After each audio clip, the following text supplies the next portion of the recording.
Uh-oh.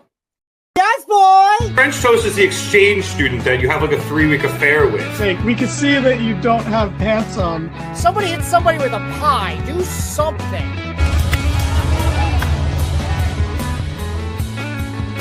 Giovanni yelling we're out of time as we go off the air. Giovanni yelling a lot of things tonight.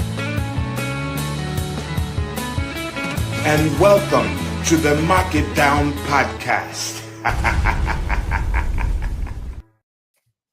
Hello, everybody, and welcome to another edition of the Mark It Down podcast. My name is Nick Cummings, who's still trying to tweet things, and joined this evening by James Asante, back here once again to review another episode of AEW Dynamite. We are a little more than 2 weeks away from AEW Grand Slam down in Australia, and they did very little to sell us on that show this evening, but we will get into it. We start tonight with the main event of the show, which, holy fuck, it was the women, and I used the F word within the first 2 minutes, I'm sorry, but we saw Mercedes Moné defend one of her many championships, this time at the TBS title, against the magical girl Yuka Sakazaki, and allow me to just say, Yuka,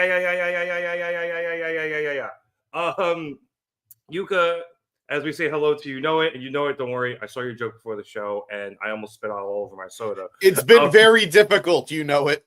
It's been very difficult. Anyway, Yuka was able to win this title shot when she won a triple threat on Collision. There was a lot that went into that. We had a lot of interference from Taya Valkyrie. She was trying to help out Deonna Purrazzo. We heard from them before this match, actually, which we can get into later, or we'll probably get into it throughout this, but whatever. And I don't even know the third woman in that match was, but via a Harley Cameron distraction and actually, frankly, straight up interference, Yuka was able to roll up Deonna and get this title shot. And thank goodness, because she hasn't been on TV in forever, and I missed her. I'll jump towards the end of this match where after hitting a superplex, Yuka went for her merry-go-round, but Mercedes was able to counter that into a Moné maker attempt. However, Yuka landed on her feet and hit a thrust kick before getting Mercedes back into the merry-go-round, eventually planting her down and pinning Mercedes, forcing Mercedes to kick out. Yuka then again went on the attack, but Mercedes countered with a backstabber into the statement maker, and Yuka was forced to roll up Mercedes in order to force the break on that submission. Yuka then went for another roll-up, this time using the one that she used to beat Deonna Purrazzo on Collision, but Mercedes kicked out of that, so Yuka was able to send her into the ropes and hit a sliding German suplex out of the ring, a la Shinsuke Nakamura. That's the one. I know he stole that from somebody else, but that's something he's been using recently, for those of you who don't know what I'm trying to describe. Yuka then springboards up to the top rope in the center of the ring to go for the Magical Girl Splash. However, Mercedes was able to get her knees up to counter and rolled up Yuka, forcing a kick out. But Mercedes quickly got to her feet, hit Yuka with a knee and a power bomb before following that up with her Moné maker in order to retain her title. James, like I said, it was really good to see Yuka back on AEW television. I know she was on Collision, but I didn't watch that. Although Danny said it was good, so maybe I'll go back and watch it. But it seemed to me like it took both of these women a minute to kind of figure everything out here. Yuka was slipping a bit, maybe just because she hadn't been in been in an AEW ring in a while, and it seemed like there was a bit of feeling out process chemistry-wise. But I thought as we got towards the end of the match, they were able to really come on and finish strong here. And it ended up being a pretty good title defense for Mercedes Moné against somebody I really wanted to see her against here in AEW. You're still on mute, buddy. I agree. I thought this was a fun match. I agree. The beginning was, I don't even know if I want to say slow, but it felt like they needed to figure out the pace they were going to go. And you mentioned it while we were in our chat privately that, man, main event, they're going to get so much time. And then we had like 2 to 3 minutes of recap. And then the Deonna Purrazzo, Taya Valkyrie promo. Which, I mean, you were thrilled about because Deonna and Taya were on Dynamite. But yeah, it was. We came back from commercial and we did. I think it was a Takeshita like promo package, and then a recap of what started the show, the beatdown of the Don Callis family onto Will and Kenny. And then there was another recap about, I think it was the Deathriders beating up Jeff Jarrett. I think that was the second one. I think so too. And then the Deanna and Taya promo, which I thought was fine. I have no problem with it being there. But we came back from commercial with about 15 minutes left before the top of the hour. And it didn't start on my clock until 9:51 here at Eastern time. So they burned. That's more or less correct. Match could have gotten. And they went over. They went over by like more than a few minutes. So they got that time back, I think, in my opinion. But yeah, it felt like either they thought they were going to have even more time or they were worried they weren't going to have enough time. And it took a little in the beginning to figure out how they were going to play that. But overall, fun matchup. I think Mercedes is looking better and better in the ring, which she was never bad in the ring, but she's feeling so much more, I think, comfortable and fluid than she has in a long time. And again, we've talked about it. It's these Joshis. She just feels very comfortable wrestling these Joshis. So I thought it was fun. I'm surprised this main evented. I'm not like complaining surprised, but I was surprised that it main evented. I wasn't expecting it. This felt like something Tony would typically put on at 9:05. Yeah. Or like 9:40 something. Yeah. Because I was watching the Jay White Wheeler Yuta match thinking, I swear to God, they're gonna put on the Mercedes Yuka match after this. They're gonna get 5 minutes, and this match should have been in that role. And then they mentioned, oh, the main event is Mercedes versus Yuka. And I was like, oh, shit. All right. Like, good. Like, they'll actually have, time here. And then they got a little less than I expected, but they still got a decent chunk. And they did a great job with what they got. Maria's saying the match was excellent. Hi, I agree. Maria. Like, I really, really enjoyed it. Like I said, I thought it started a little bit off, but it definitely came into its own.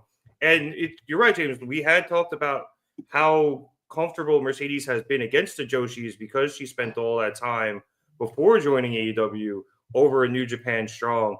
And her last match I mentioned on commentary was against Mina Shirakawa at the beginning of the month. So you could see, like, I think she had to work off a little ring rust. I think there was a little bit of just, we got to get the chemistry between each other at the beginning.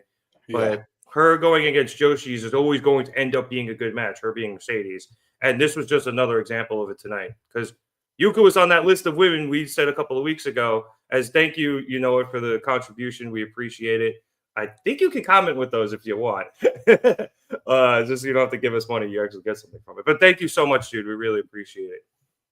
Can I buy Danny some time to let him speak for a change? Come on. All right, we're gonna go behind the scenes. We're gonna shoot from the hip a little bit tonight. Danny spoke enough today. You guys didn't have to deal with him. You guys didn't need to survive him the way some of us did. Danny was on one today, and he's gonna come in here in like 5 minutes and be like, "What are you talking about?" And let me tell you, it's a ruse. It is a ruse, you know it. Do not trust this man. Maria's saying it's time for Mercedes versus Athena. We're getting there, but I think we talked about this a bit last week, James. Athena is basically on excursion right now because she did everything she could do in Ring of Honor until she comes back and loses to the head minion in charge. So Lexi Nair. Yes, Lexi. She got fired, I thought. She'll be back. No good minion stays down. All right, you can't keep a good minion down. I would know. I never saw those movies, but But yeah, I think Athena's going to do all that, and then she'll come back and lose the title, and then I think will eventually come up onto AEW and beat Mercedes. Because I can see that happening at All In and being really good. Yeah, so no, for sure. Tony's smart enough to save a match like that with all of the hype behind it, at least to people like us, for something like that. So you'll get it, Maria. It's just gonna take a minute. Did they ever cross paths in WWE? Sasha and Ember Moon? I feel like we looked this up and the answer was no, Yeah. but I don't remember off the top of my head. I'll do some investigative journalism It, while we're continuing. it feels like if they did, it was probably in like a Rumble or something, and not necessarily in like a tag match or a one-on-one or anything. Just because I just don't really remember them ever facing off. Like I think I would remember that, but also, it was a triple threat. It was a triple okay. threat qualifying match for the Money in the Bank, where it was Sasha Banks versus Ember Moon versus Ruby Riott. Huh. All three of them now under AEW. In AEW, yep. Gotta love it. Great way to go there, Vince. But to get things back on track here, yeah, this was a good match. This is what I want to see out of Mercedes. These type of title defenses, just good matches against good women that we want to see in the ring. And that's exactly what we got here tonight. And you couldn't ask for anything more. Except maybe time. But even then, I'm going to bitch until Tony gives them a full-blown main event. 2 commercials. They got it. This wasn't something that wouldn't have happened to a men's main event that we would want to. We got to be objective about that. That's true. Yeah. There have been plenty of male main events that have gotten this treatment as well. Yeah, I'm just glad that they went over as much as they did. Yeah. No, you're right. Maybe I'm bitching a little, but I think I'm more annoyed at the fact that I know they could have had more time instead of those recaps. Yeah. Because those recaps were useless, but maybe it was the fact that they knew how much time they had the match planned out for, and they were like, we can't go on at 9:45. We only have like X amount of minute of match. And so I was like, all right, I'll delay it a little and then bring you guys back on. It's saying they haven't seen Ruby in a while. Is she still in AEW? He says sarcastically. She had a baby.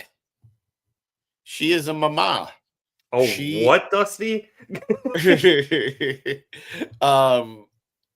She and Angelo Parker of 2.0, who did just come back himself. Yep. They had a baby and they got married. So she's off being a mom, and that's awesome. And I'm sure we will see her again at some point. But go be a mom. You remember, I think it was early last year, they had started the angle where Ruby was breaking away from Saraya, and part of it was her starting to date Angelo because they had already started dating in real life. And then she got pregnant, and then she sprung it on Angelo on Rampage. It was beautiful. It was truly beautiful. It was really cool. And then obviously she had to go. Yep. Let's bring him in, right? Ruby Soho. As we welcome Danny into the show. Welcome, Danny. Destination unknown. Ruby Soho. Thank you, Taz. Yeah, no problem. What were we talking about? We were just going over the Music main Man event. Jones over here. The main event of Mercedes Moné versus Yuka Sakazaki for the TBS Championship. Oh shit! It didn't get enough time. Same page. Overall, was it only 13 minutes? Yeah, 13 minutes, like 40 seconds. So basically 14 minutes. Okay. Yeah. So, like I said, if they had not done those recaps, they could have given them 15 to 18 minutes. Yeah. And it would have been, that much better. So, I mean, I guess granted, with walk time and the announcement, let's say that was another 3. That was a 16-minute segment, but for a title match, I want a little bit more, especially because I know Mercedes and Yuka can put on an even better match if they get the time. Danny, not sure if you saw this comment from It before, but It literally gave us $1 to allow you time to speak for a change. Oh my God, thank you. That is so nice, it, because James, and he's going to pocket that whole $1, just so you know. Oh, you know it. You know it. I appreciate it. I mean, I don't want to sound like a little woke baby, a little Cody cry baby woke or anything, but just give the women more time. I want to see it. I think James wants to see it, maybe for more nefarious reasons, but he still wants to see it. Rev wants to see everything, so he wouldn't oppose to this. Yeah. So just give them some more. But like, I want to see a Statlander match. She hasn't wrestled in like 3 weeks, and that's too long, man. She needs to be out there wrestling. Get him out there. Just start over, Tony. Just start over from scratch. You can do it. You guys are going to laugh, but this is a side effect of them killing Rampage. The women's division flourished and thrived a lot on Rampage. And I know it didn't get the greatest ratings, and we probably didn't watch it that much, but a lot of great women's wrestling happened over there. And with how deep this roster is now and how many people we want to see, like, there's going to be episodes where we're not going to see everybody, but it needs to start becoming like, hey, you're not going to see like this guy every week instead of, hey, oh, like you're not going to see this girl almost every week, because it's almost strictly just on the one side of these divisions. Like, yeah, because like I like AR Fox, and he did have an important part in the story between Swerve and Ricochet, but he got the wrestle like 2 weeks in a row. Yeah. What is that? And I mean, it's the guy we don't believe is going to win. It made sense, though, I think, story-wise, and we'll talk about that later, just because, but they do that a lot sometimes in AEW, where they'll have two guys who are feuding go up against the same guy back-to-back weeks. And he has a personal history with both of these guys that go back, like, to the Indies and for years, but, yeah, man. But we also hadn't seen him in months. He's been on Ring of Honor. We haven't seen... No, he's been in Guantanamo Bay. We haven't seen that's a very topical joke right now. Maybe I shouldn't have worn my Team USA jersey. Yeah. No, I just shout out Michael Jordan. That's a very common thing in the internet wrestling community right now. Oh, well, either way. We love you too, by the way, Jordy. Thank you so much. Yeah.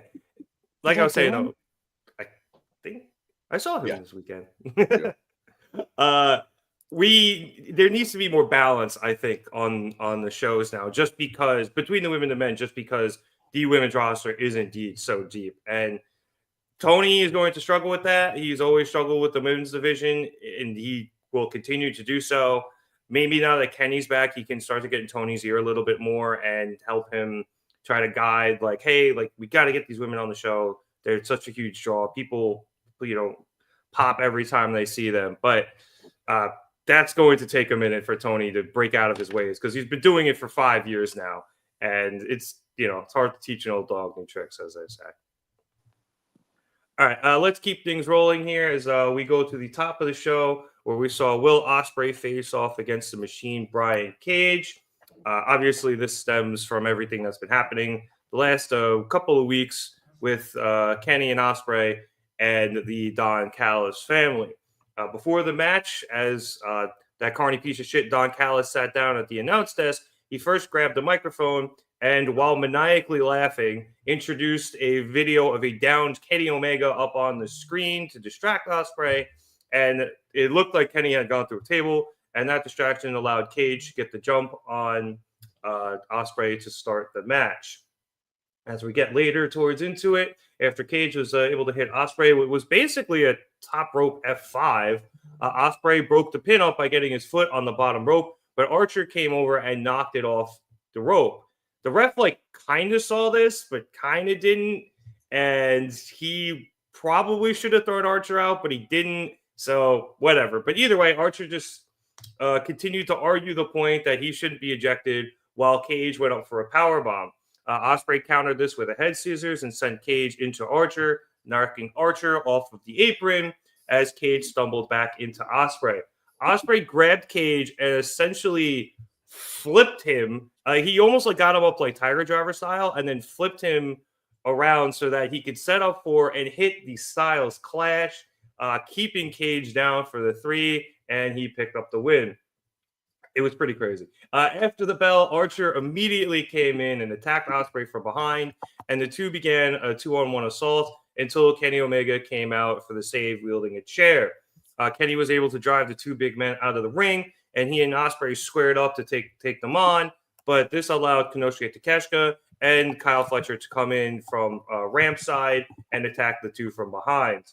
The Callis family then just worked them over. Takeshita and Fletcher hit stereo pile drivers, and every time it seemed like it was going to end, they decided to stay a little bit longer, even after the music hit Comically twice. so. Yeah. Comically so. And just continue to beat these guys up, including Cajun Archer continuing to hit Kenny in his abdomen with the chair. Danny, I like your old lower third better because I really want Pete to come back. But this match I like this match a lot. It was a good match to get things started. Obviously, Ospreay is just going to put on a good match. It's Ospreay. I feel like I say that so much in AEW, but it's true. And when you pair Cage with the right person, he can really go. So, Dan, are you back? Because I was going to throw to you, but you're on mute. Yeah, I'm back. Okay. He never left. Just making sure. So, Danny, like I said, I really enjoyed this match. Great way to start. And, I mean, the beatdown was a little annoying because it went a little long, but it got the point across here. It's the Callis family. They're going to beat the two guys up. It was what it was. But good match overall. Is he going to? Okay. I thought you were going to do a bit and then not unmute yourself. No, I was just giving it 5 seconds. Okay. Just enough for you to worry. But I'm still doing a bit. it was, I mean, are you guys both sitting down? You're sitting down, right? Yeah. We are. Okay. Are you comfortable, James? No, honestly. But that's life lately. Okay, well, I hope the hot take I'm about to have doesn't cause you any more pain and make you fall out of your chair. I'm holding on. But Will Ospreay puts on really good matches. Whoa. Stephen A. Smith over here with the hot take. Stop. Stop it. Yeah. Too far. Whoa. Yeah, so I think this as the kids would say, James, back me up here, was a banger. I do think the kids say that, and I would agree. Maybe even a banger and mash. But good stuff. Fine escalation of the story. Cannot wait. Why is he asking? It's your man's comfortable. Because I'm a considerate person. I don't know if Dragoon knows this, but Skibbo is just as uncomfortable as I am, I believe. No, I'm way back. I'm like closer to being better than you are. Yeah, well, you had your thing go down quite a few months ago, Danny. James is like a couple of weeks, so yeah, you've had time to heal. Danny has it. But either way, no, Danny, I agree with you. This was a banger. It was close to a banger, but it was a really, really good TV match, and you can't complain. And I know people have their issues with Brian Cage and whatever. Like, he isn't the most inspiring wrestler. But like I said, James, when you send him out here there against a guy like Ospreay, he's going to give you a very good match, and that's what you got here tonight. See, I'm actually really surprised you're saying that, because Brian Cage is literally all right, when he had the mohawk and everything and the Wolverine sideburns, when you combine that with the moveset that he has, he was like every 12-year-old's creator wrestler in the video games. The dude like regularly hits in his repertoire. Yeah. Hurricanranas, F5s. People think he is a creator wrestler and he can be bland and stuff, I guess, outside the ring, and people have their problems with that. Inside the ring, I think he's very hard to criticize. Yeah, no, I would agree. It's why for years when he kept advocating for a match against Kenny Omega, people weren't shooting it down. People were like, this would probably be a banger. I think the look is killing him. I think he looks like the most generic guy in the world right now. Oh, Eric disagrees. He thinks he looks the best he's looked visually. Now, I do like the beard. I appreciate it, but he doesn't have the unique look he used to have. This is to Brian Cage what Dolph Ziggler dyeing his hair brown and cutting it was to him. Like, it just, when he went beef ramen instead of chicken. it just doesn't look like him. It doesn't. He has no look. If I say what is describe Brian Cage's look, you'd say muscular guy, beard. That's it. Like, there's nothing. Even his tights are boring now. They're pure black. All that said, yeah, these two delivered. These two had a fun match. These two, like, it's Will Ospreay.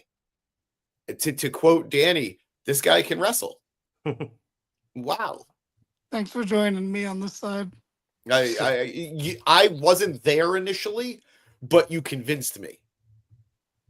So we'll get red by the end of the episode.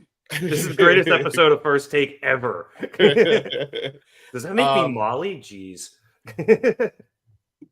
That is a very good wrestling comparison. He called Dragoon saying that this is a Sonata downgrade, and it's hard to agree because when Sonata changed his look, he won the IWGP World Championship. But I agree, he lost so much of what made him Sonata. Regardless, match was good. I'm surprised. So Kenny wrestled Cage, and now Ospreay wrestled Cage. I'm surprised Archer didn't get a match here. Well, we got 2 weeks before Grand Slam. You never know. That's true. And that is true. And I know that they've run Ospreay Archer somewhat recently, but I feel like they could have done Omega Archer at some point, but whatever. I really did we were joking about how comical it was, how much the beatdown just kept going. But if you really pay attention to it, it wasn't just that they were beating him down consistently. Kenny kept going for more. Yeah. He went after Don Callis, and then they beat him down. He went after, I think it was Takeshita, and then they beat him down. So I really did like that detail, and I liked Ospreay going over to protect him. Yeah, it took Ospreay laying on top of Kenny for Kenny to basically stop. Yeah. So I thought this was as silly as it kind of was. Okay. As silly as it kind of was. I think it really did do a lot to show Kenny's character, to show his relationship with Ospreay, and just who they are, who they're dealing with. I think it worked pretty well. Yeah. Let's go to the right. Yeah, I was gonna say I think you're right there, just because Ospreay was, trying to come to Kenny with respect the other week, and I think you can see now that I don't want to see these guys care for each other, but they have the respect of each other, where it's Will's okay, don't get yourself killed. A previous Will Ospreay wouldn't have cared, but the previous Will Ospreay tried to kill him. Yeah, with a screwdriver. Yeah, so it's they're really fast forwarding their relationship into best buddies here, but it's going to become a thing, I think, where it wasn't just because Ospreay had to save his tag partner, for this match in the future. It's also, I think, just because they have been through those wars. Yeah. Ospreay has a massive level of respect for Kenny. He knows what Kenny means to AEW, and Ospreay is somebody who has fallen in love with AEW and wants to build it up. And now, you see Ospreay being all right, I got to protect this guy for a lot of different reasons. Yeah, no, I disagree. Like I said, but with that tweet, but let's see. You gotta acknowledge that tweet. It only had 8 likes. Leave it to producer Boy to only find negative tweets. I mean, he probably tweeted it. DGN Vision. The kickoff was good to AEW Dynamite tonight. First of all, welcome DGN. Thank you for being here. DGN with a pretty valid criticism. We got random triple threat for Saturday Collision, but no build up to Revolution, only months from now. Well, one thing to consider, nobody's going to be watching Collision this week. They had terrible numbers last week going against Saturday Night Main Event. They are going to have even worse numbers going against the Royal Rumble. the most casual viewer-friendly pay-per-view in all of wrestling. I think more casuals watch the Rumble than Mania. Yeah, no, absolutely. 100%. 1000% agree. I got friends who still watch wrestling today into wrestling through the Royal Rumble. It's designed to just wow and entertain and excite. So absolutely. You don't need to know the rules. All you need to know is wrestler comes out in an interval. Yep. It's supposed to be 90 seconds. It's never 90 seconds. They enter the ring. If they go over the top rope, they lose. That's all you need to know. And something ridiculous always happens, and you can like gamble on it. You could, create a pool and everybody gets a number. You can do a drinking game to it. Like, it's so easy to get people involved with whatever it is you want to do, even if they're not Vice related. It's really easy to get people involved. So that is obviously why it's one of the WWE's best and longest running of pay-per-views. Yep. So, but yeah, I agree a little bit with DGN where that triple threat actually looks pretty good. I believe he's talking about the one for the TNT championship between Daniel Garcia, Kyle O'Reilly, and oh my God, Lee Moriarty. I got there. I was like, Tiger style, Lee Moriarty. Moriarty. Yeah, and I think that's a pretty good triple threat, and it is kind of unfortunate that they're sticking that on Collision because that could have been a halfway decent pay-per-view match, but whatever. I mean, they got a month before Revolution, so I'm sure they can build up another good pay-per-view match for Garcia and the TNT title before then. Yeah. All right, let's keep things rolling here as we went backstage to Renee Paquette, where she was trying to get a word in with Swerve Strickland. However, before she could, as she was outside Swerve's locker room, Hangman Adam Page came barging past her right into the locker room, and then upon discovering that Swerve wasn't there, turned back around and just sprinted right past her. Renee gave chase, asking Hangman why he's looking for Swerve and about his feelings about what happened with Christopher Daniels' announcement last week, but Hangman just blows her off, saying that it's none of her business. And as he's continuing to walk, he accidentally runs into an arriving MJF, and they bump shoulders. The two stare each other down, and then Hangman's just like, screw this guy, and leaves. This leads to MJF starting to mutter under his breath how no matter what Hangman does, everyone seems to love him, while everything MJF does seems to get him admonished by everybody for every little thing. He breathes the wrong way. Yeah. And all the while, Renee is trying to get MJF to answer questions, and she's like, Max, can you pay attention to me? He's like, sorry, ADD, what's up? So Renee asks him about Jeff Jarrett's upcoming match against Claudio tonight, and Max says he's looking forward to his words becoming prophecy after Jarrett loses to AEW's own half-man, half-horse, with Jarrett looking like a fool for not taking his sweetheart offer. And then MJF finishes things off by offering Jarrett a new catchphrase, the last outlaw's last ride. I like this. I know it was short, but this felt I always like when they do things where people and storyline intersect backstage. It's something I've loved Triple H doing in WWE. We don't get it as much here in AEW. We get it sometimes. Like, a lot of times they'll be doing an interview and there'll be a beatdown somewhere like 2 feet away. But this was a really good one. You teased MJF Hangman. Hangman cut a good promo. Apparently, Danny sent this tweet in our chat during the show. MJF referenced like a 10-year-old Kevin Owens promo. Yeah. So, like, this was all over. Just good, James. Love the last couple of weeks. We have gotten very efficient things from Dynamite where they do a lot of stuff with a small amount of time. No hyperbole. Absolutely. This was probably my favorite thing of the night. And I wasn't expecting it to be. Maybe it speaks to the rest of the show, but the reality is this was the thing that my mind kept going back to. This was the thing that I kept thinking about and it made me like excited to see what's next. Why the hell is Hangman casually going into Swerve's locker room? He didn't look like he was going for a fight. No, he looked like almost flustered. Yes. And I think that's great. I love the interaction between him and MJF. And I love what MJF said about him. people love Hangman no matter what he does. People are willing to forgive and overlook anything Hangman does because we're so attached to him. But we do criticize MJF and we expect him to do the wrong thing at every turn. And I love that. I love that. I know Danny has strong opinions about this, and he's always backed it up very well, and I don't disagree with anything he said.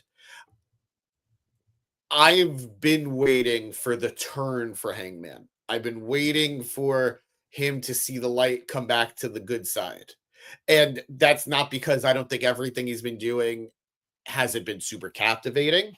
It isn't because I can't stand him as a heel. I think he's killing it as a heel, as a conflicted heel. He almost literally killed somebody, so on multiple occasions, multiple people on multiple occasions. But as we've discussed, Danny, you, me, we've all discussed it. Hangman is the main character of AEW. He just is. And I want him to be the heart again. I want him to be our good cowboy again. And that doesn't mean he's got to be cookie cutter. That doesn't mean he's got to go soft. But I want to feel for my kid again, you know? And it's just been a great journey. I think the Christopher Daniels match and everything that came after, that promo that happened the week after where he revealed he was retired, I think it's just been a masterclass in subtle storytelling. Oh, yeah. So I'm loving all of this. And I want to see where it goes next. Yeah, I'll say the comment section's very excited about everything that happened in this 2.5 minutes as well. DGN saying that Paige and Max match will be very good. Maria agreeing. She's liking what they're doing with Hangman and MJF.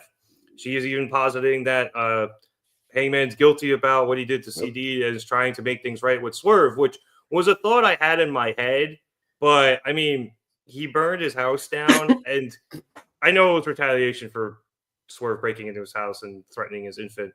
But as you know, it said burning houses is only a misdemeanor. I know what you meant there. Don't worry.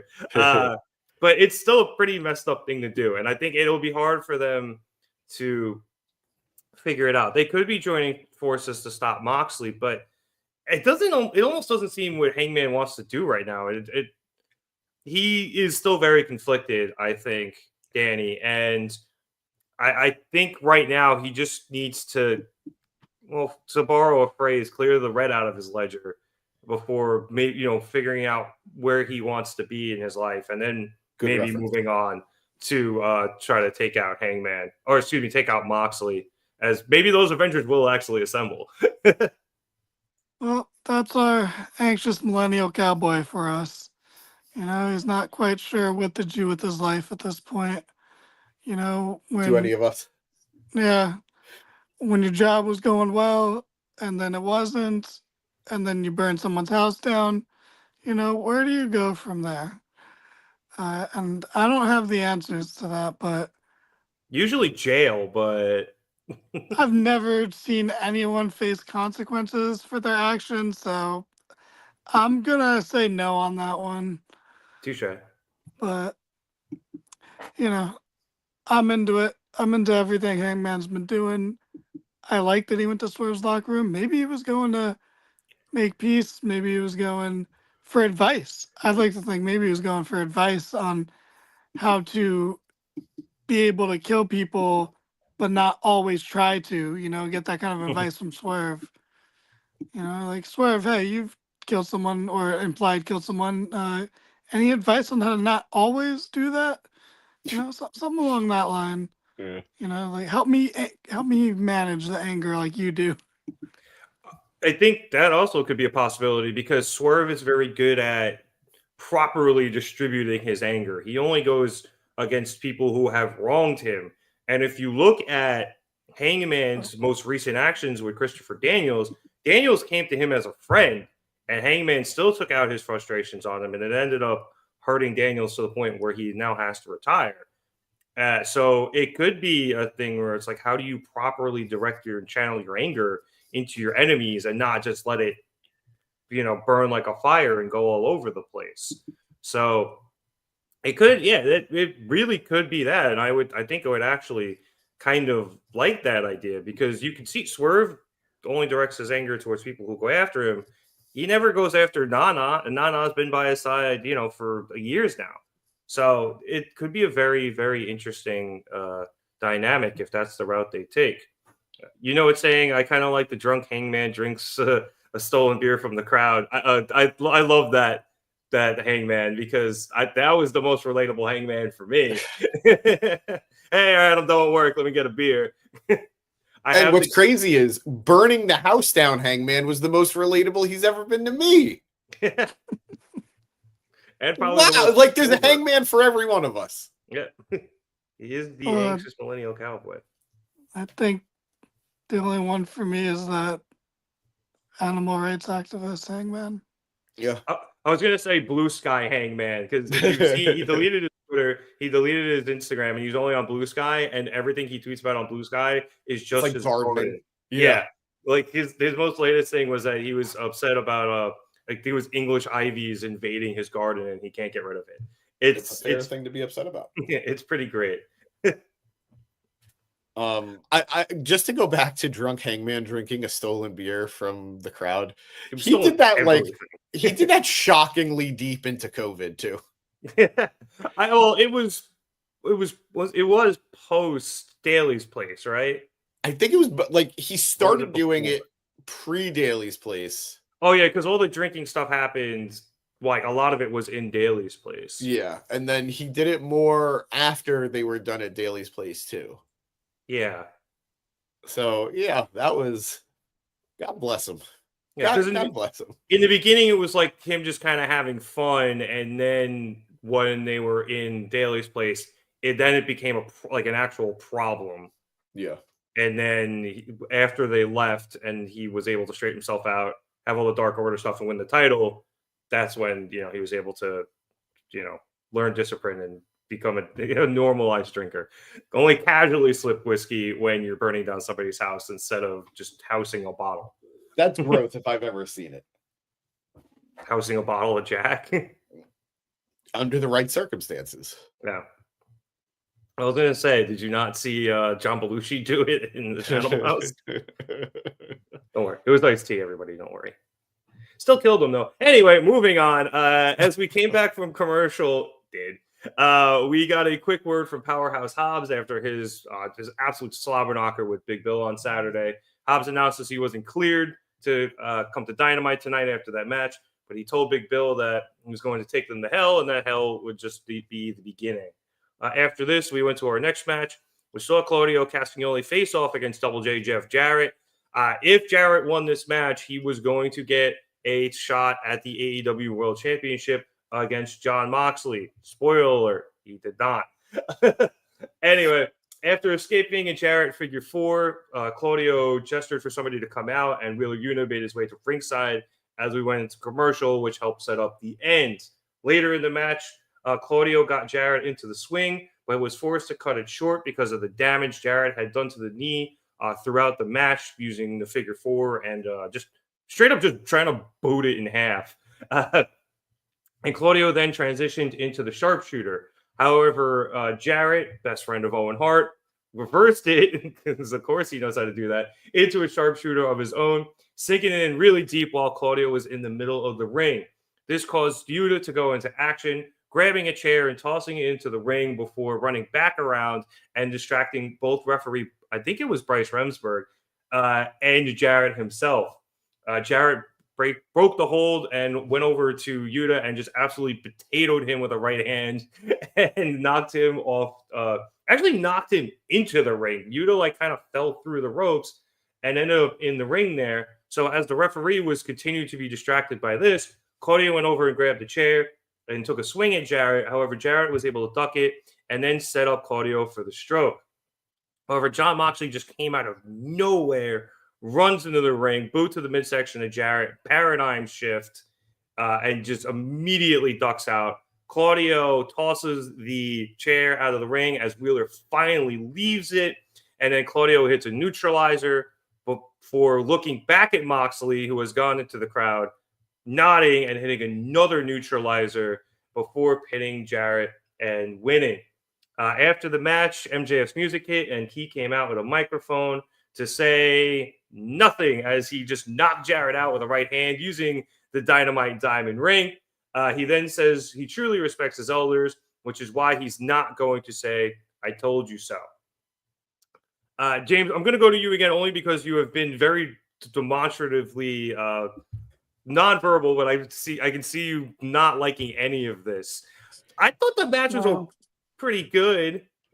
I thought it was okay for what it was. I mean, it was Claudio against like a almost 60-year-old man, so it was fine. The result was classic Double J overbooking.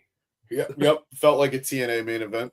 Yeah, and then we have the end. We have this MJF thing at the end, and now I'm curious to see how it goes with them, just because Jarrett might have to make a deal with the devil here. So I did see something post Dynamite on AEW's Twitter where the Slapnuts were looking for Jarrett and they couldn't find him. Now, I will agree, Claudio needing that much help to defeat Jeff Jarrett doesn't make Claudio look great.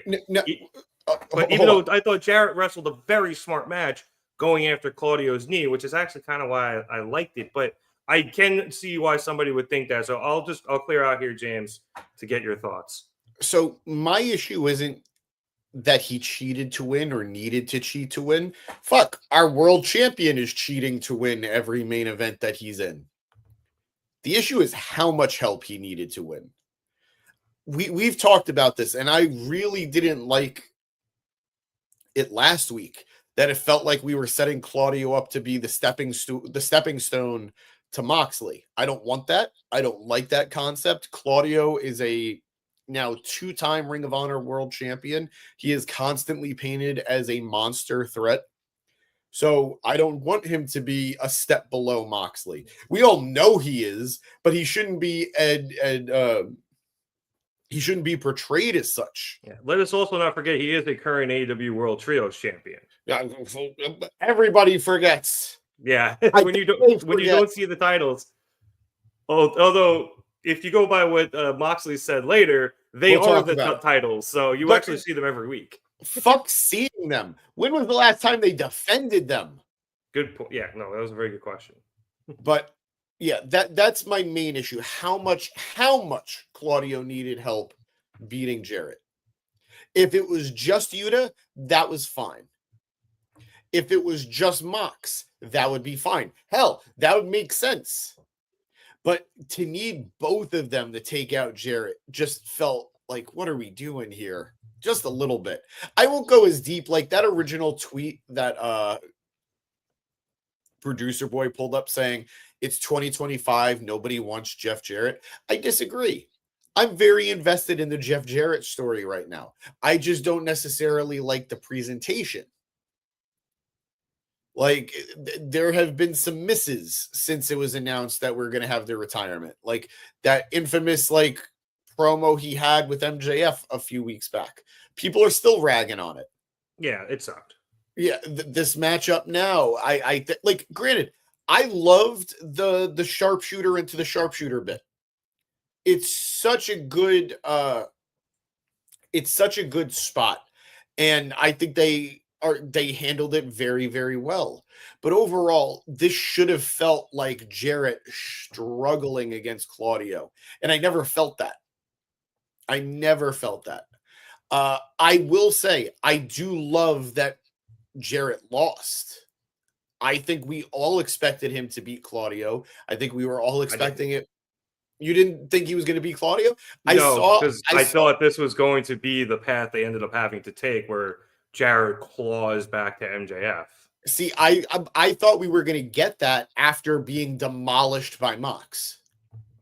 Like, they have a one-on-one match on Dynamite. Mox just obliterates him, and that's what sends him to... because here, all we're seeing is one man couldn't beat three. Which is why... But that's why MJF initially offered his help. That's why he said earlier that his words would become prophetic. He's got a fucking giant on his team. That's a good question. Where are the slap nuts? Like, where the fuck was Jay Lethal? Where the fuck was Sanjay Dutt? Honestly, where the fuck was Karen Jarrett? And now they can't. And now the slap nuts can't find him. So, like, are we just keeping them separate? So, all right, you're slowly bringing me over to your side here. yeah, like, I feel bad because I'm rooting for this story, but like, what the fuck? There's just so many breaches in logic that it's making it hard to accept. And again, I like the story. I just don't like the execution right now. I think that's fair. I didn't mind how this match went. I got your point where it looked like Jeff should be struggling against Claudio. I initially liked the idea of just Jarrett being the smarter, craftier guy, but I think you make a better point. Like, I think that would have been a better presentation of this match.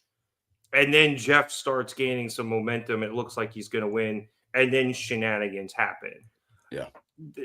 Was this overbooked? Yes, I was expecting overbooking, though, because it's Jarrett. But yeah, I just saw the story as, like I said, craftier guy is just doing better against all of these things to continue to try to throw at him. First, it being, never put that guy's fucking name on my screen again. It being the craftier guy continuing to take everything that the Deathriders throw at him. I swear to God, dude. And Jarrett eventually, he gets past it because he's just smarter than all of them. But I can see how it would be better your way. You know what I mean? Because I think it works better for the story. You get to the same place in the end. You get to the same place of, I think that he being Jarrett needs MJF's help now. But yeah, I think you're right. It could have been presented that way, and it would have been a different story and perhaps a better one. I want to hear what Danny has to say before I get into it, but yeah. No, I was about to go to him because I know Danny doesn't like much of this at all, or at least since that MJF promo a couple of weeks ago. So I'm curious to see where he lands on the sides of the two sides of this.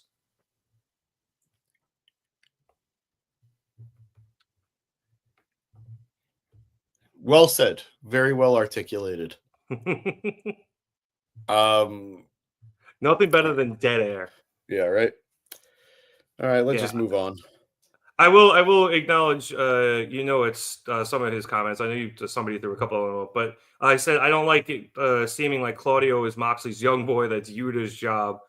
Claudio needs to be the badass that he is.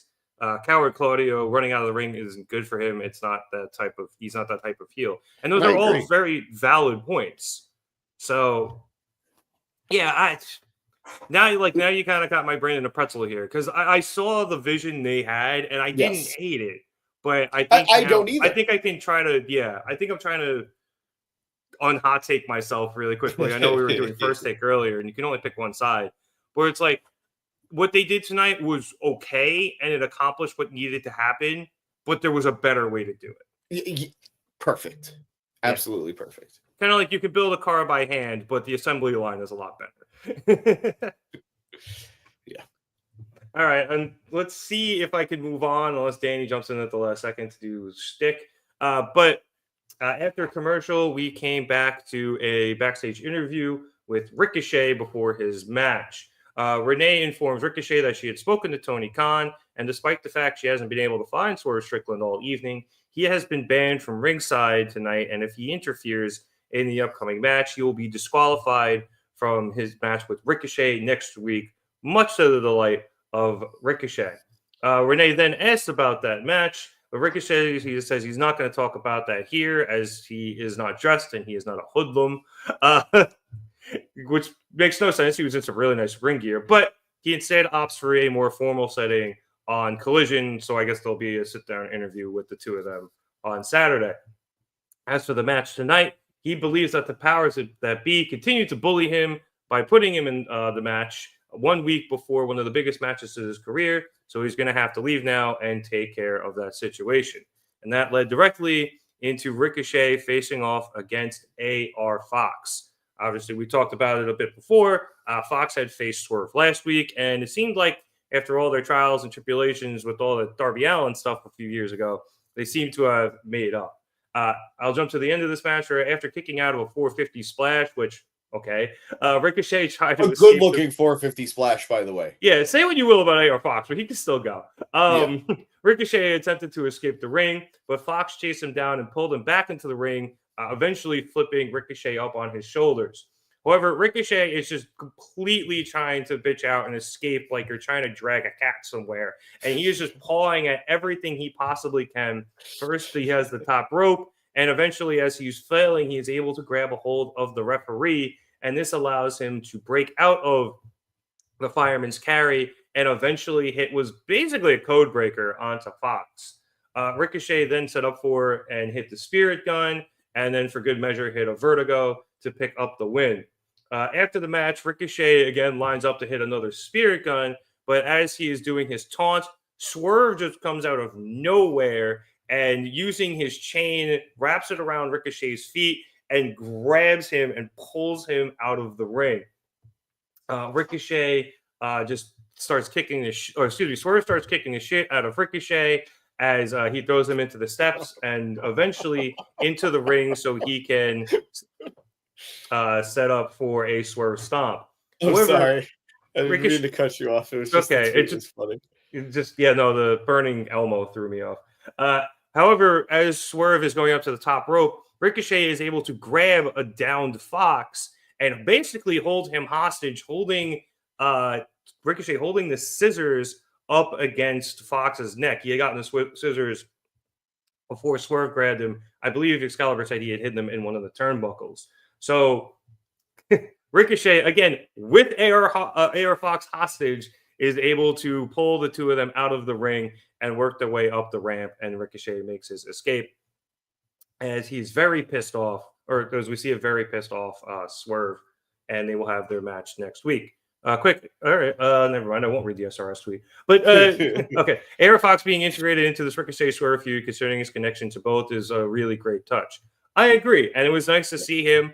We got two good matches back-to-back weeks, James. I actually thought this one was a little bit better. I actually agree. Which is a little surprising, but who knows why that could be. But, yeah, these two guys were they did a great job, and I love, how chicken shit Ricochet was getting out of this at the end. I think he took a man hostage. He threatened to kill him. And Fox looked terrified too. He sold the crap out of it. So this was just really well done all around. And I know people were complaining a little bit online about the camera work when Swerve came out and grabbed Ricochet. I kind of liked it. It was like a horror film where all of a sudden Ricochet is just gone and we don't know why. Yeah. And then Excalibur was like, oh my God, it's Swerve. And they cut the Swerve just kicking the shit out of him. So some people I imagine are going to complain about the segment. I thought it was a lot of fun. Yeah. I was a little nitpicky while I was watching it about the camera angle. I was like, they had to have known what the spot was going to be. They couldn't have planned that better. But after rewatching it, I agree very much with your take. It felt like a horror movie type thing where it's like, what the fuck just happened? And then literally being pulled into the abyss by Swerve. It was like Frodo getting grabbed by the Watcher in the water. It just came out of nowhere, and it was cool. The only thing I think I would criticize about it was just the direction after of them cutting to actually getting a good angle of Swerve, because we didn't really get the shock on Ricochet's face as he saw it with Swerve and stuff like that. But the initial cameraing of it was great. Yeah, no, absolutely. And like you were saying, the match itself was fun. I think their styles are so similar that they complement each other better than Swerve and Fox did. Although I thought they had a good matchup last week too. But I think these two guys just being so similar allowed for them to just have a very exciting matchup. Yeah. I'm not clamoring for AR Fox to be on my TV every week. But at the same time, it's like you said, he can still very clearly go. And he can still, it sucks to say because I know it's not what anyone wants to be or what we want to see anybody be, but sometimes you just need people to lose. Yeah, and 100%. I'd rather see a wide array of people taking losses than the same one person taking a loss. Like the women suffer from it all the time. Like we know Anna Jay is the loser of the division, no matter how good she's been or gotten. Yeah, But like I don't need that for the men. I don't need that for the women, but I don't need that for the men. And I bring him in every once in a while. You could tell, he's going to have a fun matchup. He's going to have a fun spot, and then he still takes the loss. So more of that would be cool. And at least we now know why Swerve wasn't in his locker room. I thought that was, again, a nice touch. It planted the seeds for, we should know Swerve is around tonight. Why isn't he in the back? I thought that was very well done. First you plant the seed. Then you fuck it. You fuck the shit out of the seed. And yeah, I love the scissor stuff. I love the scissor stuff. Although we talked about it in the chat, and I need it on camera right now. It is crazy that in a group in a company that had a group that had scissors be so integral to their gimmick. R.I.P. The guy who turns heel from that isn't using scissors as a weapon. It's just a completely random guy that came out of nowhere that's using scissors as a weapon. Feels bizarre, but alas, that is where we are. So they're gonna have a banger next week. Yeah, I hope that doesn't come back around to bite the Acclaimed in the ass, where like they try to use scissors and then everyone's like, "Well, that's Ricochet's bit." Yeah. But either way, that match next week is going to be great, and I 100% agree with you about AR Fox. I feel he's a guy who really benefited from Dark. Yes. Because back when they had the wins and the ranking system and stuff, you can bring him on to Dynamite after having matches on Dark, be like, "Oh yeah, he's on a five match win streak." Like, it makes sense that he would be facing this guy. And he comes out and loses. And, like, okay, whatever. And he goes back to Dark and he wins some more matches. Or he's on Dynamite for a couple of weeks just because he was on that winning streak and he's got a good record and he's, like, worked his way back up. And not having that anymore, like, I think he's been working in Ring of Honor. But just not having, like, the numbers behind why somebody's there, then it's just, why is AR Fox here? Yeah. And I think they kind of explained it last week where it's like, well, Swerve had a match. He decided to have against somebody who, he's known for a long time. And I think they kind of explained it away that way. And then similarly this week, they're like, okay, well, logically, Ricochet and Fox have a pass together. They, since Swerve is facing Ricochet and Swerve faced Fox last week, then let's have these two guys match up. And it makes sense. But back in the day when they were doing the ranking stuff, that it made so much more sense. It helped a lot for the men, helped a lot for the women because they were also still trying to build that division, and it was incredibly top heavy. Yeah, and it still is, which is great. They've done a great job building stars, but the mid card is difficult to do because you have one of your top stars holding the mid card title. So, but that's neither here nor there. Is it a hot take or an unpopular opinion to say that, like, I miss the ranking system? I don't know. Is that a common thing? Like, I loved it because, I'm also a person who loves standings and ranking systems. Yeah, I do too. Especially in fighting, UFC, boxing, there are rankings. Yeah. And having them in AEW, I loved it. Created a lot of, I thought, legitimacy behind people going after titles and stuff that wasn't always, I'm just going to attack you and get my title shot. Yeah, it happens sometimes. It still happens sometimes now. Like, now it's just a lot of it is, okay, Tony Khan decided, okay, this person's been on a hot streak. Yeah. They're going to get a title shot. Or Casino Gauntlet match, which are awesome. Don't get me, I'm not knocking them, but like that's the way people get title shots. And we even had that back in the ranking system too, where somebody would win a number one contenders match. But now it's only those things and not, hey, like the number one and number two guy are facing off right now because we have to have a number one contender. This seems like the most logical thing. So I miss them. I can see why they did away with them. Maybe Moxley will bring them back. I don't know. It might go with what he was saying, which we're gonna get into next. So I wish we still had them, but I think without Dark, it makes it kind of difficult to do. Just because people can't work their way up if they don't get on TV. Yeah, no, it's true. All right. I miss Dark. I miss Dark. Yeah. You know what thing? Let's rank NFL refs on first take here. It depends on where you're from, because I think if you're from Kansas City, you probably rank them pretty high. If you're from Buffalo, you probably rank them really low. I think they're doing their best, and they need a chip in the ball.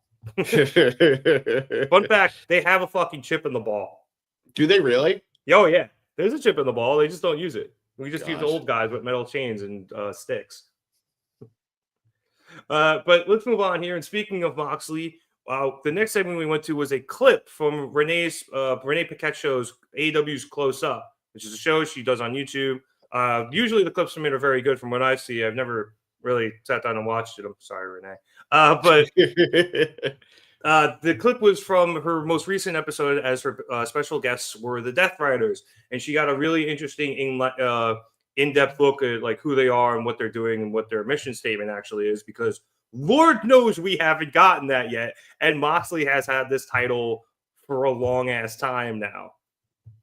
So in this clip, it starts with Renee asking why we haven't seen the physical AEW World Championship, seeming to confirm it was indeed in the briefcase, because no one's really sure. But she seemed to confirm it. Moxley didn't really say whether or not it was. But Moxley kind of growls back at her, asking why people need to see it, before saying that he is the living embodiment of the AEW World Championship, because the title isn't something that you win and hold up. It's something that is in here, pointing at his chest, and then pointing at Claudio's too. He says that it is a fire that needs to grow and be forged, and he's going, in order to do that, he's going to create 1,000 John Moxleys that can fill in behind him by putting them through everything he went through and more, in order to create the champions that he believes AEW should have at every level of the company. So, James, I like this a lot. It provided a lot of clarity into Moxley's state of mind. I actually kind of like the mission statement, but I think the big question coming out of this is it too little, too late for a group that has seemingly lacked direction and has been getting a lot of criticism online and even on this podcast for just the way they've been going about everything, both, I guess, in the ring and then with beatdowns and then storyline-wise and, you know, promo-wise with Moxley being very vague up until this point. I think, personally, I don't think it's ever impossible to heat up a group or a storyline or a wrestler. I think with the right effort, with the right concept, with the right magic behind it, anything that's cold can be made hot again. That's what microwaves are for. Absolutely. Just cover your junk. But just a little bit of cancer, Stan. Great. You are fucking killing it tonight with these references. Absolutely. This is how my brain works all the time, James.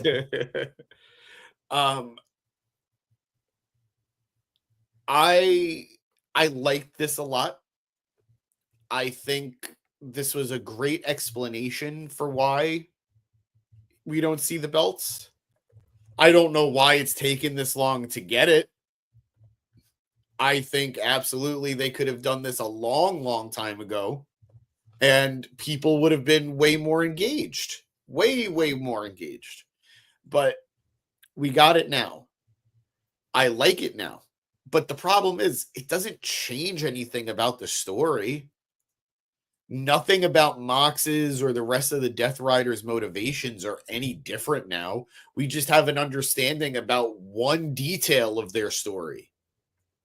Well, their motivations haven't changed, but we finally know what they are, which I think is the big thing I got coming out of this. Because Mox always spoke in riddles, it was so difficult to tell, like, okay, what's the point of what you're doing? We see what you're doing in terms of like the physical aspects of it, but what is the mentality behind it? Now we have that answer. Yeah. Can you retroactively go back and look at all that stuff and be like, oh, like, okay, that's starting to make a lot more sense. I think a little bit, but I don't know if it saves any of it, just because it's always going to have that stigma of what the hell is this? for the last 5 months. No, I for sure. I believe this storyline, this group can be reheated. And it does feel like they're trying. I think. But I'm not quite sold yet. Granted, I was never completely off the wagon either. I've been in support of this group, even though I've admitted to being disappointed with what they're doing. I've been supportive of this story. Same. But I'd be lying if I said that I didn't think it needed some level of electricity that it hasn't had in a little bit. So I don't know. I'm more optimistic, I guess, after this week. But again, things just feel so muddied with them. They're feuding with so many people, which is fine. I don't dislike that concept. But they're feuding with so many people. And I don't even know who the primary feud is anymore. Like, it should be Darby, but Darby's gone. Like, you could argue that it should be Jay White, but he keeps losing. And even tonight, different. He didn't lose, but at the same time, like, he's lost enough at this point. And he got his fucking ass beat after. Yeah. Cope, they're going to go for the fucking trios titles. You Probably. know they are. And nobody, respectfully to Copeland, I don't think anybody wants to see him as AEW World Champion. Or maybe Not some right people now. do, but definitely not right now. Yeah, like, I think we could all agree there was a point in time where if Christian Cage won the AEW World title, we'd all be shaking our heads. That is not the case anymore. So again, firm believer, anybody can be heated up to make it desirable. But I'm not there with Cope right now. Yep. And I'm not there with Christian right now either. And he's got the fucking brief or the contract. If he wins it, I will be like, holy shit, good for him. But at the same time, I'm not clamoring for it. It also depends on who it's off of. Like, yeah. I don't know if Darby wins it, maybe, but that would be like when Bryan won the title and then immediately went to Randy Orton. Yeah. And we got to build it all the way back up again. Yeah. Like, absolutely. So all that said, everything, this was a good spot. I think this is the first time we've seen Mox and Renee interact. In a while. Yeah, since he's turned heel. So I personally loved it for that. And yeah, I think the best thing to come out of this, and I don't know if you've seen the clips or the pictures, it's whatever the fuck Pac is doing down there. I don't know if you've seen it, but I have not. Oh man, please go check it out like immediately. And I think producer boy is gonna pull it up if he can. But it is what you'd imagine, but better. There you go. He's just standing in a dark little room by himself. He's sauna. Yep. He's in the sauna, so he's just still sweaty. That's mad funny. So he's in a dungeon in a box with a light on, smiling. It's fucking great. Anyway. I was going to say, I do think I want to go and watch this full episode because I think I'm going to get so much out of it in terms of background for the Deathriders, and I might be more entertained by the storyline. But you're right. They have a lot of flaws in that, this wasn't on TV, or at least in full, / this wasn't really revealed on TV when it should have been for the last, however many months. Yeah. They are feuding with too many people. And while Eric does say he kind of likes not knowing who's going to beat Moxley, it is a lot. Like, it can get confusing. It's a lot to keep up on. They have a lot of plates in the air. Yeah. And while I guess the main one is Copeland, it's still a little, it gets immediately muddied there by FTR sitting right next to him. And to bounce off of what Eric just said, because I do agree with that take of, I like the mystery of who's actually going to be the guy. Like, when we were watching, like, it sucks to constantly compare it, but it is the most comparable thing. The bloodline stuff with Roman. It's like, for the longest time, we had no idea who was going to beat Roman, because quite frankly, I don't think they knew who was going to beat Roman. But then it got to a point that we knew it was going to be Cody. Like we knew it was going to be Cody. And then we went a whole nother year. Unnecessarily so. But here, like the person we thought we knew it was going to be was Darby. And maybe it still is Darby, but man, that means we're in for a long haul with Mox as champ. Like we're still going to be here for a while. So it's just a really weird situation. But going back to like the main feud thing, I just don't know which one I'm supposed to care about the most. Like, I just don't know. Like, am I supposed to care the most about FTR? Am I supposed to care the most about Jay White? Am I supposed to care the most about Orange Cassidy? I don't flippin' know. This tweet, they all have a purpose. John Moxley has a God complex. He'll forge AEW through oppression, so wrestling is never a monopoly like it was for his generation. Claudio wants to rebuild AEW. Pac wants to destroy it. Yuta is paying off a debt. Marina has one job, protect Mox his title. What fucking debt does Yuta have? I guess the one where he was brought into the BCC. I don't know. I have to see the full interview to confirm the breakdown. But if that is the breakdown, I don't hate that idea. I do agree Mox does have a bit of a God complex, and he is attempting to save AEW through oppression because it was the oppression that he went through that he thinks builds you to the point where he has gotten, where he is the guy who has been carrying AEW on his back since the beginning. So I get that out of Moxley. The other guys we'll see. But yeah, if that's the storyline here, cool. But it's been tough to know that, and it's been tough. I don't want to say tough to watch, but it's getting to a point where it is getting a little bit repetitive just because it is match, beat down, interference, beat down. Like we got it. Yeah. You're beating the fuck out of people. Cool. Yeah. Although kidnapping Ricky Morton was pretty funny. Which we'll get into in a minute as we move on. I actually have to talk about a minute before I get to that, as we had Chris Jericho's New York minute. After throwing out a roll toad for Bama, roll toad, I'm going to start saying that now. Either I don't know if I'm going to start saying it to Bama fans or I'm going to start saying it to TCU fans because they're the Horned Frogs. Anyway, that's what they do. They do this, the Horned Frogs. Anyway, it's like their Stags Up or the Longhorns or whatever. Moving on. Jericho also promoted a new movie, which I'm sure James will watch. He then congratulated Big Bill on taking out Powerhouse Hobbs. Bill says that he's finally really, truly understanding Jericho's teachings, and it's making him feel a whole lot stronger and more powerful. Jericho is happy that Bill is starting to get everything, and it makes him proud of himself for being such a good teacher and a good mentor. However, he's still disappointed in Bill because Bill didn't permanently take out Hobbs as Jericho had asked him to.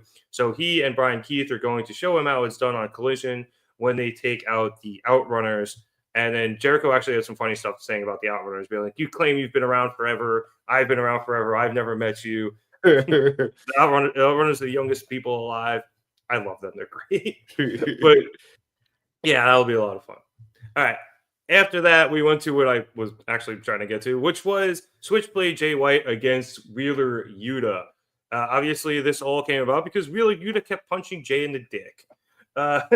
So before the bell even rang, Yuta tried to sneak attack White as he was taking off his ring jacket, but White countered into a Blade Runner attempt that Yuta has to like jump out of, and he escaped by like diving out of the ring.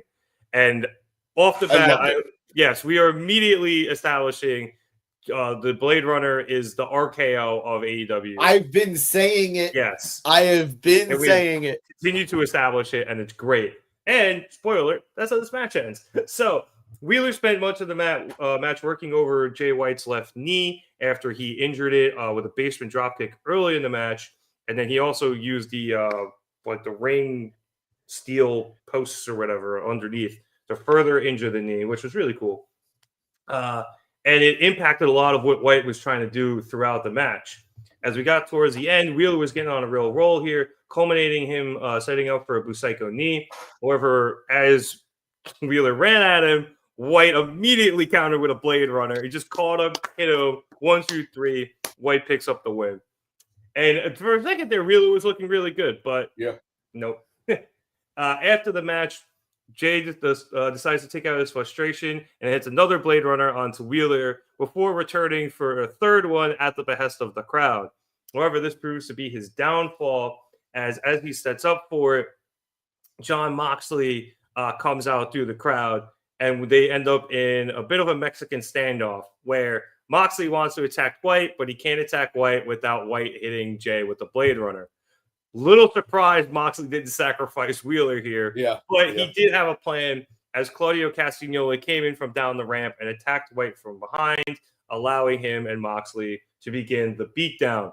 After about 20 seconds or so, Adam Copeland's music then hits, and he and FTR come running down for the save, driving off all the Deathriders, and then they make a check onto the Switchblade, who seems okay.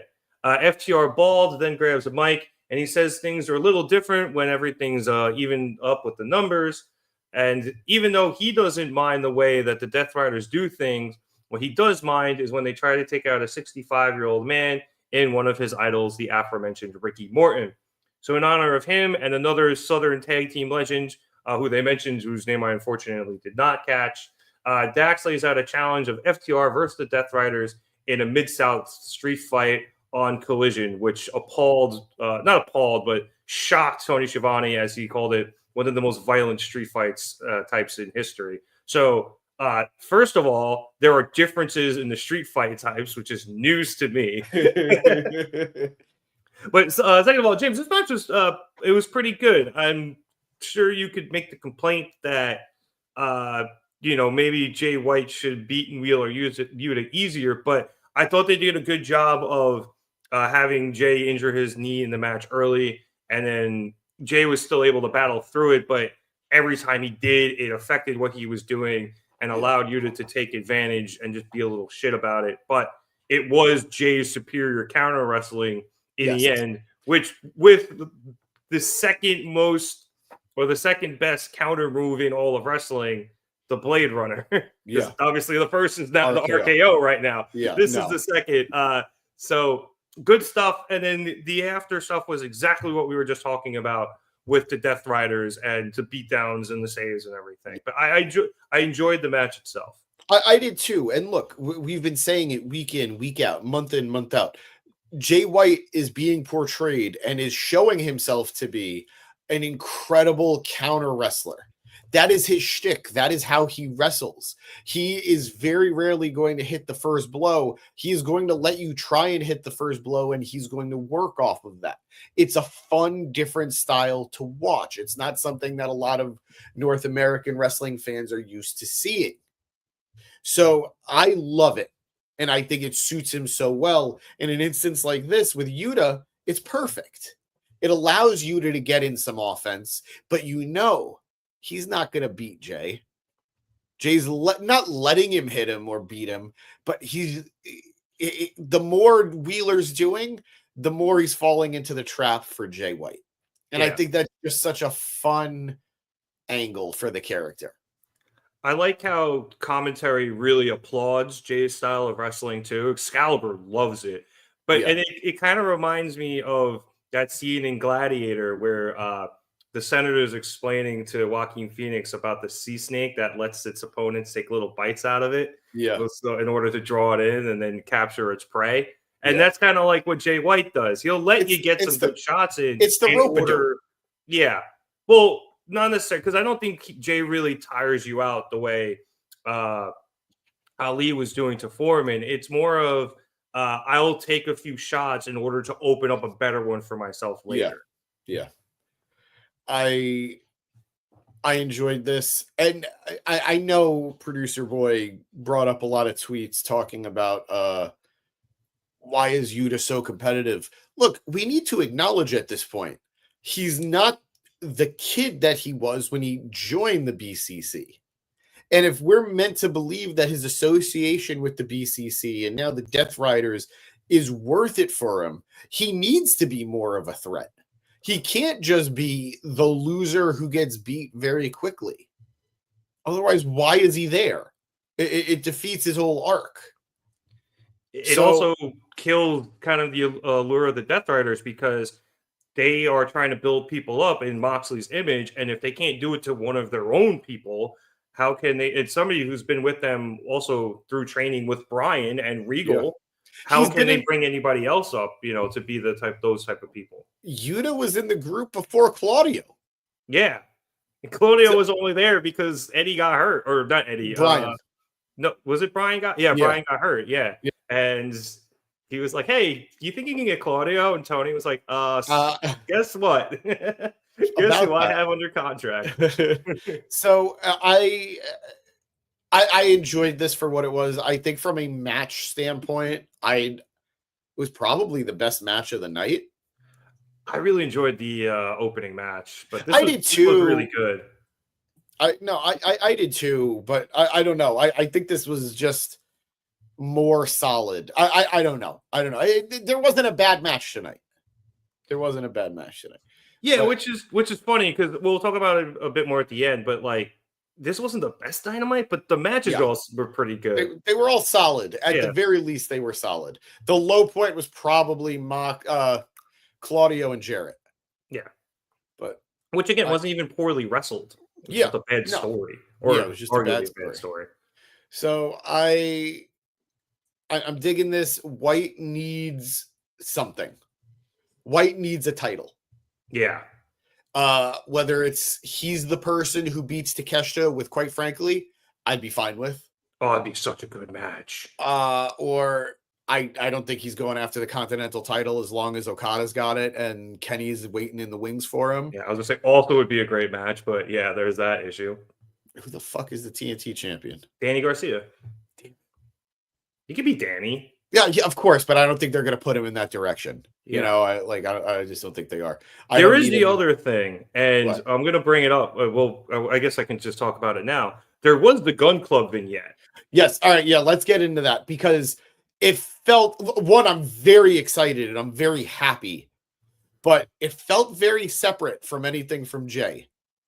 Yeah, he was in some of their, they were just watching those clips of themselves. Yeah, and he was in some of them, but it seemed to be focused more on their return than, and they teased the possibility of them rejoining with Switchblade. Yeah. So I hope I don't want to see Bang Bang Gang go away, but I wouldn't be shocked if that's the direction they're taking it. I would hope not. Because my thing immediately, my thought was, and I know we said there's the rated FTR aspect of them going after the Trios title. If White continues to be involved with the Deathriders, they also could go after the Trios titles. I remember when they were stripped of the Trios titles. Yeah. And it's the same trio because Juice was hurt then too. Yeah. But it would make sense if they went after it, since I don't believe they ever really lost it straight up. They were stripped. I know they were stripped, but then they were in the match where they were like, okay, you still have a trio, but it's not the one that's defending the title. So we'll put you into the match, but you're not coming in as champions, essentially is what it was. And they ended up losing. So I guess they could try to finagle them ways back in there. But whatever it was, it's a possibility, but we'll have to see a lot more teases and then see the actual return of the Gun Club to see what happens. But I'm glad to see they're healthy. Yeah, absolutely.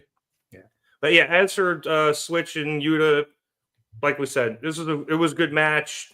I'm tired of the beatdowns with the Deathriders, but if that's how Mox is going to reign and rule over AEW, then I guess I'll just have to put up with it for now. Yeah. The beatings will continue until morale improves. After the match, I think we came back from commercial and we went to an interview with Mariah May up at the top of the stage.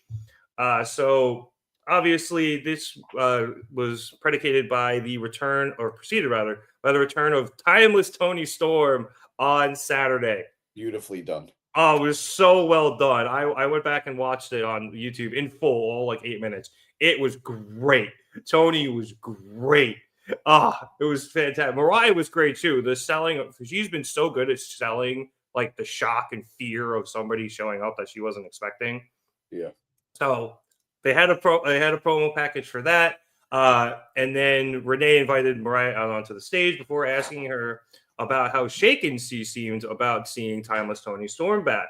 Mariah is like, "Are we really doing this?" And then she's like, "No, we're not really doing this." And she gets increasingly frustrated before starting to yell that Toni Storm isn't real before grabbing the mic from Renee and essentially shooing her off. Mariah then addresses Toni directly, saying Toni could play whatever version of Toni Storm she wants, whether it's the Toni that she left crying and bleeding, or it's the one that walked out of Wembley and Japan and Mexico, all because they couldn't touch Mariah, because it won't matter which version it is, the ending always stays the same.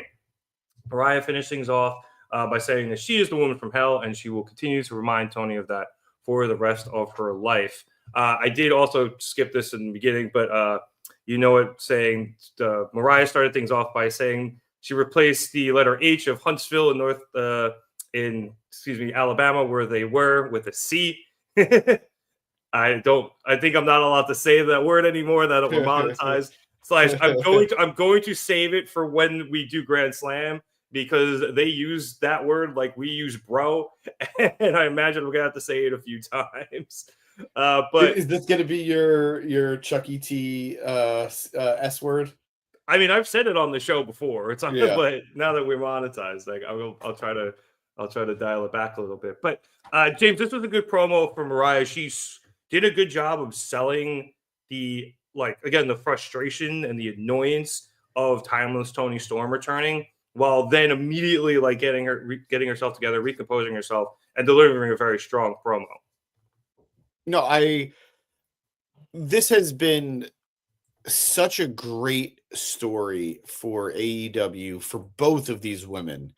And it's weird to think that we're about to hit the finale. I was going to say the climax, but no, it's the finale. Mariah came into this.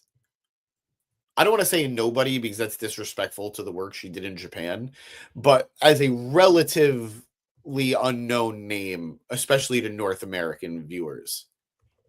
And she came out of it AEW Women's World Champion and part of one of the most entertaining stories AEW has ever done.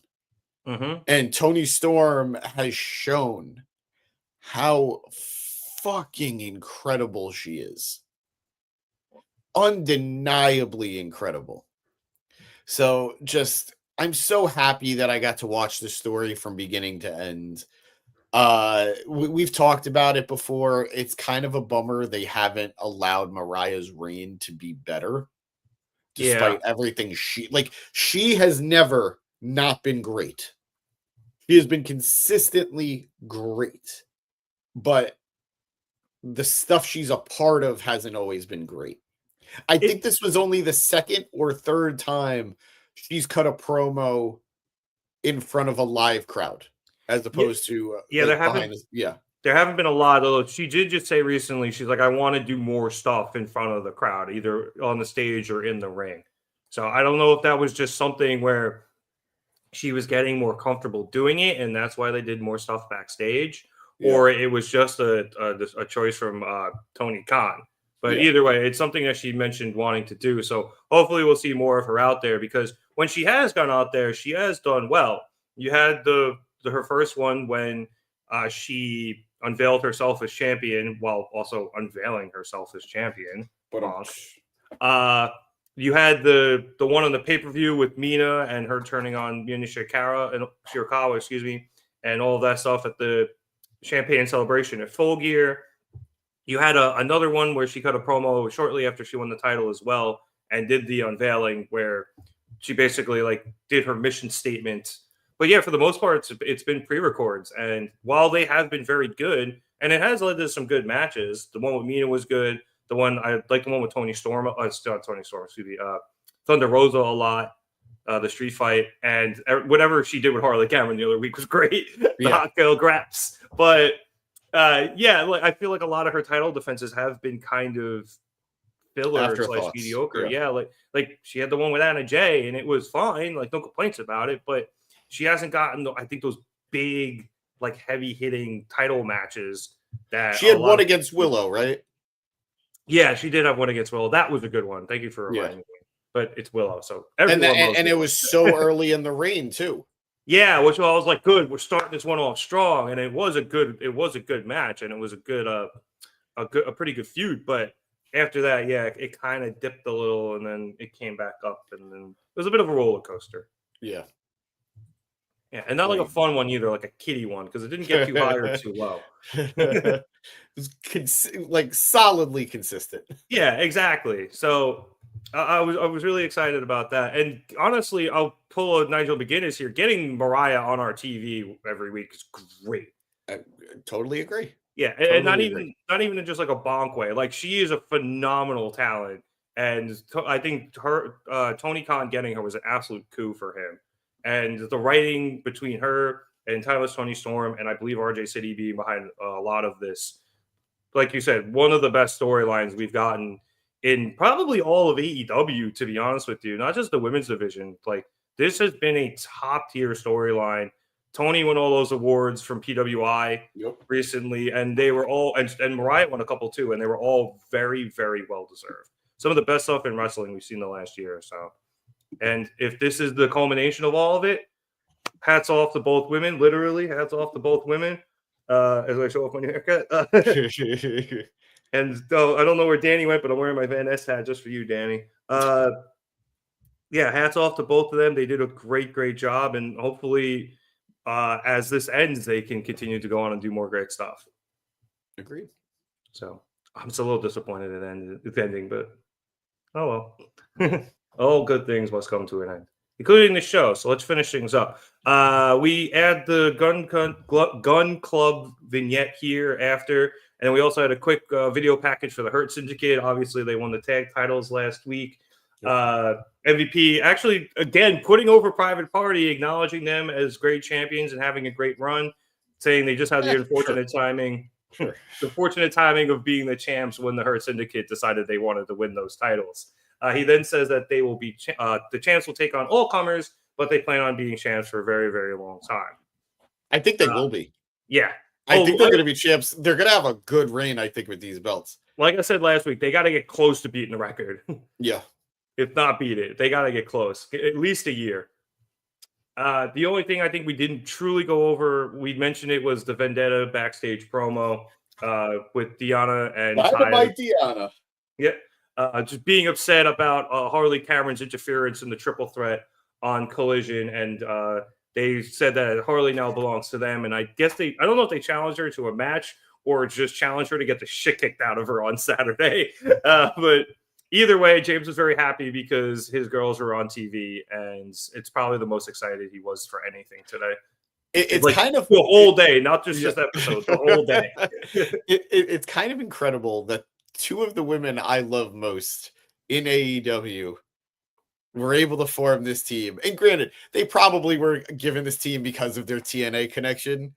But like, I love Taya, I love Deanna, and to have them working together and now finally be on Dynamite, it's beautiful. It's just beautiful. It's a shame I won't be able to watch it on Saturday, but it's beautiful. Hey, now that they're on HBO Max, though, you can pretty much catch up on Collision anytime you want. Much easier. Much easier. Yep, and that was not a plug. I'm not just saying that. Although HBO Max used to be the greatest streaming app ever. Now that's just Max. Love. It's pretty good because you do get live sports on it now, but they took off so much good stuff, and I will never stop complaining about that, especially the DC stuff. Reaching to the choir here. So many the lost DC animation stuff. All right, that was Dynamite. I guess I'll quickly just jump in the comments to see if I mixed anything fun. I did like to point out, pointing out a Mid-South street fight is way different than normal street fights because you can use farm equipment. So I'm going to trust him on this. He was given a beer in the territory days, so I'm sure he used to see them back in the day. He's advocating for Pac versus Jay White, which that'll be a fun matchup. Oh yeah, dude. I don't know if they've had that before, but I would very, very much like to see that. Also, Likewise. we had Yeeter come into the chat saying he was at the show tonight. I don't know if you saw my comment, Yeeter, but if you have any comments yourself about what the live experience was at the show, we'd love to hear it before we hop off here. But James, yeah. Asking if we skipped over the Guns promo. No, we did cover it. There wasn't much to say about it other than we're mildly interested and curious if they're going to keep them separate from Jay White, and this may be the end of the Bang Bang Gang, something that neither of us are too excited at the prospect of. We hope that they stay together. Yeah, Bang Bang Gang is a lot of fun, and the four of those guys together is great. Five. Six. Cardblade and what was Juice's? I forgot about them. Something hard. Yeah. All right. Good old Cardblade. But James, that was Dynamite, and we mentioned a few minutes ago that I think we came into this episode thinking this was a fairly mediocre episode of Dynamite, but the wrestling was pretty good tonight. I think for the most part. The promos were okay. There wasn't a lot of them, to be honest with you. This was a very wrestling heavy card. I think we had about 6 matches, if I'm not mistaken. I'll count in a second. But for the most part, I think a lot of this was just solid to meh with some standouts. I think being the opening match, the Hangman MJF interaction. Yeah. Surprisingly, I don't even want to call it standout, but just something I think people are going to remember for a while is the clip from the Deathriders stuff. And then I thought the main event was very good as well. So good bookends to the show, I thought. Yeah, no, I'd agree. I think last week was just such a big Dynamite that it's easy to feel like nothing was really going to hit that same high. Like I'd argue that last week's opening of Dynamite is quite possibly one of their best ever. Yeah. So, and that was a good 20 minutes of the show. So, and I thought that was going to go too long, and then it ended. And I was like, nah, this was the perfect amount of time. Exactly. So I thought tonight was solid. Like you said, nothing outright spectacular, but there were highlights. There were highlights. So next week they're going to be in Atlanta. I know we're getting Swerve versus Ricochet. Yep. I know we're getting... What else are we getting next week? By the way, wasn't there supposed to be a Max Caster open challenge tonight? Is that on Collision, perhaps? Maybe, but I didn't even see it highlighted there. I was going to say, I didn't remember seeing anything about it tonight or for Saturday. So I don't always watch the rundowns anymore because I'm usually typing stuff. Yeah. But maybe it's in Atlanta next week. Maybe because get the shit boot out of them down there. We're all expecting Speedball Mike Bailey to be the one to answer the challenge, and please, that would be amazing. So I don't know, but I thought tonight was solid enough, and I think I've realized my enjoyment of the show is dependent on how much Kenny's there. So Kenny heavy, yes. Kenny light, yeah. This was definitely a Kenny Light episode. It was mostly just getting the shit kicked out of him. But yeah, look, not every episode is going to be an absolute banger. And thank you, Noah. We appreciate you not only being in the comments, but complimenting us as well. Not every episode is going to be a banger. And it just happens sometimes. This was a okay to good episode of Dynamite. It is what it is. Yeah. And, like I always say, if this is like the low part of like how you're going to be doing, I don't think you could really complain that much. I agree. As long as you're here and above, you're doing a good job, guys. Yeah. And girls. And I think we've talked about it before that a lot of it sometimes has to do with the fact that the pacing at this time of year to get to the pay-per-views is always a little different. This is, I think, we're in the middle of a long wait for the next major event. So we've got Grand Slam soon. 2-ish weeks, I think. Yeah. Because it's on a Saturday. So it feels like a long wait. And once we get through it, then after Grand Slam, we'll have, I think, the month for Revolution. And then April, they have Dynasty in Philly. So, yeah, this hump is almost over. Yeah, I think Grand Slam, I'm just going to double check, is the 6th, it's the 15th of February. So, yeah. So that is like, yeah, it's another 2-ish weeks. And then I thought Revolution was on the 8th or the 9th, rather. Could be. I don't think it's the 2nd. Let me look. Yeah, I'd be shocked. Great radio. AEW Revolution is March 9th. Yeah. Yeah, I figured they needed a little bit of time. Yeah, because I was going to say there's not a whole lot of time between Grand Slam and Revolution, which is what entirely I was going with this. I just wanted to make sure I was right. But they, do have to avoid the Rumble this weekend, so you got to push things back a little bit and schedule around that. So I can see what's happening, but there has been a large lull in pay-per-views between World's End, and if you want to throw in the New Japan Wrestle Dynasty, you had that too. Yeah. And now the upcoming Grand Slam and then Revolution. So it's been a bit of a lull, but we've gotten some big name themed dynamites. We've got, this was just a normal one, and that's okay. Yeah. All right. But on that note, I would like to thank everybody so much for watching us here at the Market Down Podcast. We'd appreciate it if you liked and subscribe. If you like the video, lets us know what we're doing, or lets us know that you like what we're doing, and we can continue to do more of it. And if you subscribe, you continue to get all of our episodes here live on the pod. Every Thursday, we have the Gym Pack Zone when James isn't getting surgery.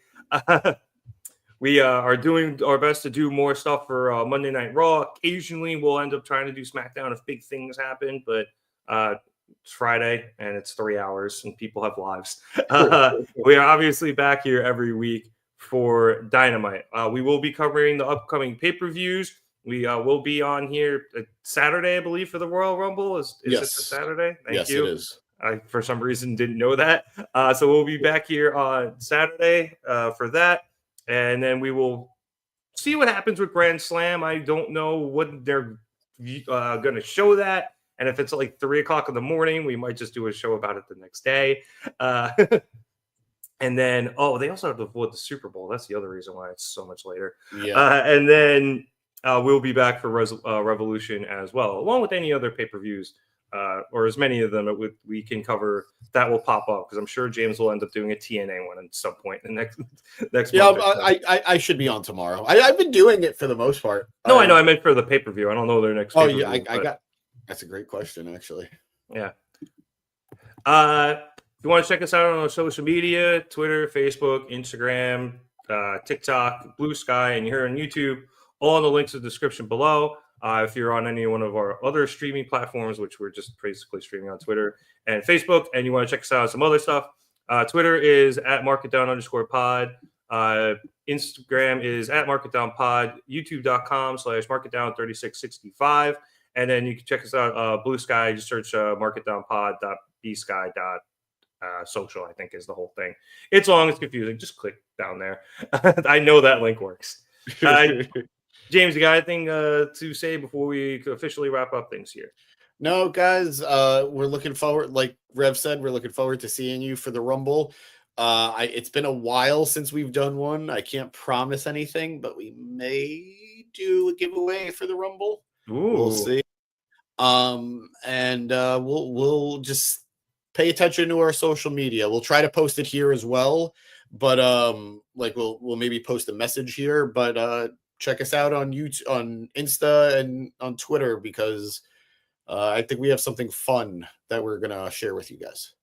All right. So a tease, even I don't know what it is. So be sure, to follow us on all of our stuff, and you can find out about it. All right.